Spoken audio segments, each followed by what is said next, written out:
इंतजामिया जी करप्शन चोट चढ़ियल। करोड़े रुपयनि जी बजट जो को बि हिसाब न आहे त किथे ख़र्च थी। इस्लामगढ़ टाउन इंतजामिया जी नाअहली ऐं रिकॉर्ड करप्शन सबब 1 कलाक जी बरसात शहर के तलाव में तब्दील करे छॾियो। करोड़े रुपयनि जी बजट अचण खां पोइ बि सिर्फ ड्रेनेज सिस्टम भी सही न थी सघियो। शहर जी मार्केटुनि में दुकाननि में बरसाती पानी काहे पियो। ड्रेनेज सिस्टम सही न हुजण करे गटर नाला उथ विया, गंदो पानी घरनि में काहे पियो। शहर जी सोटहर कॉलोनी, नाठी मोहल्ला, हरिजन कॉलोनी, मुखी मोहल्ला ऐं ॿियनि इलाइक़नि में ड्रेनेज सिस्टम मुकम्मल तौर तबाह थी वियो। घरनि में गटरनि जो पानी दाख़िल थी वियो, जिन ते रहवासी सख़्त परेशान आहिनि, पर टाउन इंतजामिया अघोर निंड सुतल। सवाल हीअ त करोड़नि जी बजट आख़िर किथे ख़र्च थी थिए।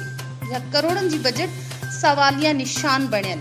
इरमनाज़, HRJDU न्यूज़, हैदराबाद।